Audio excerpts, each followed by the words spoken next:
Halo YouTube, kembali lagi di channel rating. Pada video kali ini saya akan berbagi pengalaman pribadi saya ketika saya menggunakan cairan biasa atau air biasa dan tidak menggunakan cairan kolon seperti ini. Jadi nanti akan saya jelaskan apa yang saya alami ketika saya menggunakan air biasa pada sistem pendinginan mobil saya dan tidak menggunakan cairan kolon. Karena terdapat banyak efek negatif ketika kita menggunakan air biasa di sistem pendinginan mobil kita. Jadi tidak menggunakan cairan kolon ya. Dan di sini bisa dilihat untuk sekilas dari radiator bekas di mobil saya yang sudah saya ganti beberapa waktu lalu. Itu terdapat banyak kerak ketika saya menggunakan air biasa atau air sumur atau misalkan air galon seperti itu. Jadi di sini bisa dilihat efeknya itu banyak sekali ya yang saya rasakan dan nanti akan saya jelaskan di video ini. Jadi silahkan teman-teman simak video ini sampai akhir. Dan bagi teman-teman yang belum subscribe di channel ini, silahkan subscribe dulu, aktifkan tombol lonceng dan bisa di-share juga ke teman-teman yang lain. Oke, jadi ini kita lihat untuk radiator bekas di mobil saya atau radiator yang sudah saya ganti. Ini radiator yang sudah rusak ya teman-teman, bisa dilihat. Untuk di situ banyak terdapat kerak-kerak putih seperti ini. Ini kerak yang timbul ketika kita menggunakan air biasa ya. Dan untuk upper tank di radiator lama saya ini sudah diganti menggunakan kuningan. Tapi bisa dilihat di situ untuk warnanya itu terdapat kuning-kuning atau cairan dari korosi di mobil saya. Dan untuk bagian atasnya itu juga ada kerak-kerak dari karat yang ada di mobil saya yang tersisa di bagian atas radiator ini. Ini yang kuning-kuning ini ya teman-teman, karat ya atau sisa-sisa karat. Dan yang paling jelas itu di bagian bawah sini. Di bagian bawah sini ini banyak sekali karatnya, padahal radiator ini sudah beberapa waktu lalu saya ganti dan sudah saya diamkan atau sudah kering ya untuk karat-karatnya. Bayangkan ini terjadi korosi di bagian sistem pendinginan. Nah, itu akan menimbulkan kerusakan yang makin parah ya tentunya. Dan lebih baik kita cari tahu dulu untuk sifat kolon ini biar kita tahu apa alasan kita nanti menggunakan kolon ya teman-teman. Jadi kolon ini itu dia lebih tahan panas ya tentunya daripada air biasa dan tidak akan menimbulkan karat. Terlebih lagi jika kita menggunakan air biasa itu kan dia penguapannya itu tinggi ya. Beda lagi ketika kita menggunakan kolon seperti ini, penguapannya itu cenderung lebih sedikit atau lebih minim ya. Jadi akan lebih awet ketika kita menggunakan cairan kolon. Terlebih untuk di mobil seperti saya ini Kia, dia suhu kerja mesinnya itu lebih panas daripada mobil-mobil Jepang. Ini akan lebih baik ketika kita menggunakan cairan kolon daripada menggunakan air biasa. Dan nanti di video ini akan saya jelaskan juga untuk cara ganti atau migrasi dari air biasa ke kolon ya teman-teman. Tapi mungkin dari video ini teman-teman akan bertanya, biasanya ketika kita mengganti air biasa ke kolon itu pasti akan ada kebocoran. Nah, ini bisa disebabkan karena apa? Yaitu kolon ini dia mengandung aditif yang dia itu bisa mengikis karat ya. Jadi dengan aditif seperti itu, otomatis karat-karat atau kerak-kerak yang ada di radiator kita otomatis akan terangkat. Dan misalkan radiator kita itu tidak bagus atau sudah ada keropos, otomatis akan terangkat dan kemudian menimbulkan korosi atau menimbulkan kebocoran.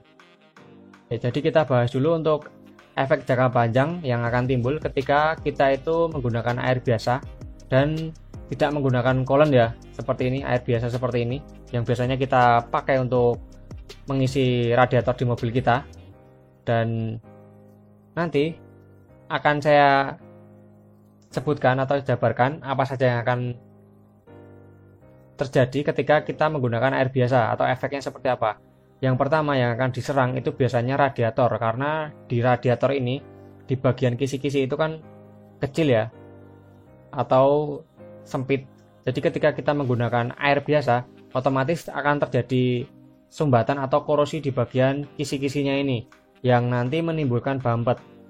Dan bumpet ini bisa terjadi dua hal, yaitu kalau nggak overheat ya nanti bisa terjadi kebocoran karena kan mampet ya, otomatis nanti akan korosi dan korosi itu akan makan di bagian kisi-kisi ini.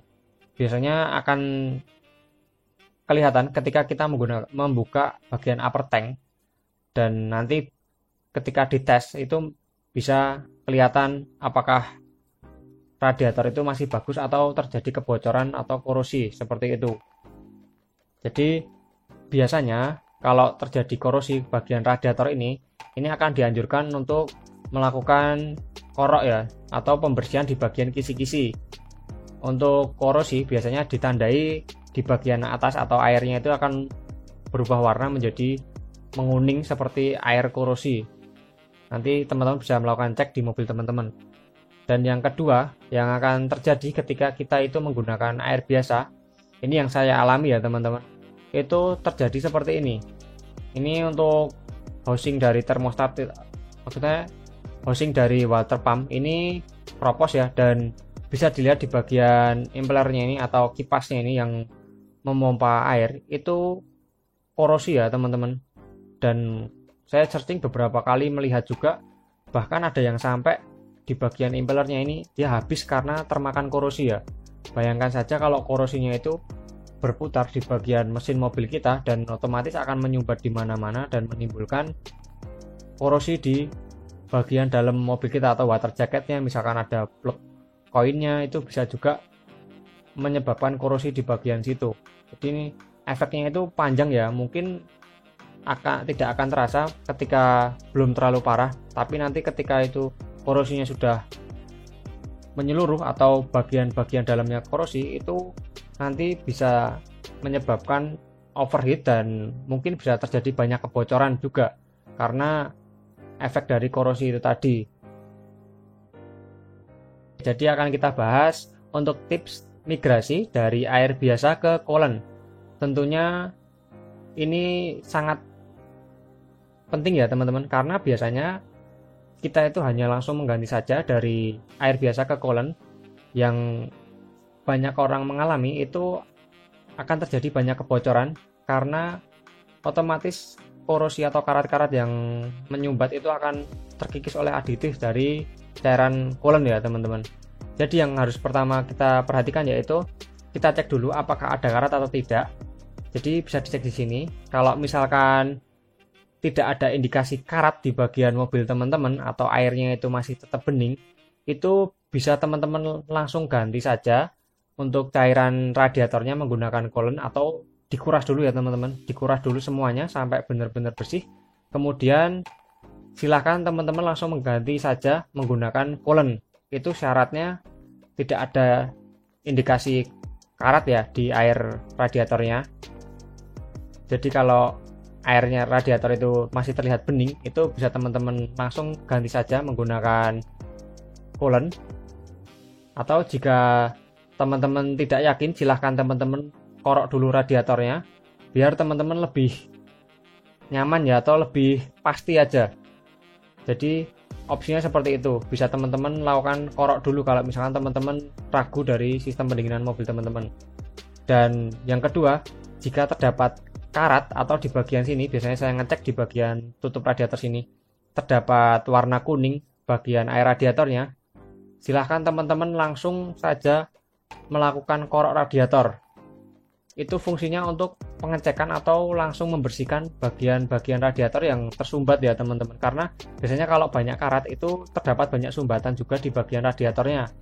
Dan jangan lupa untuk melakukan pengetesan di bagian radiatornya, karena biasanya akan ada kebocoran.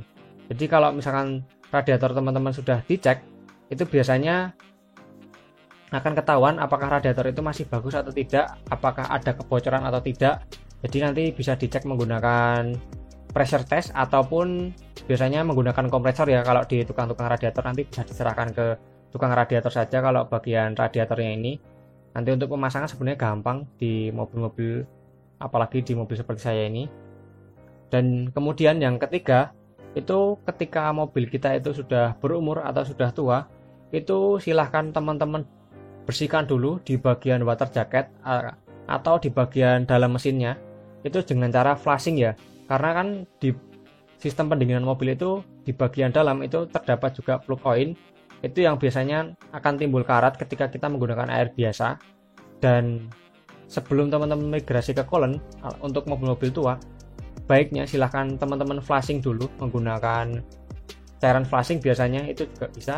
Nanti sampai dengan korosi atau karat-karat di bagian pendinginan ini bersih semua.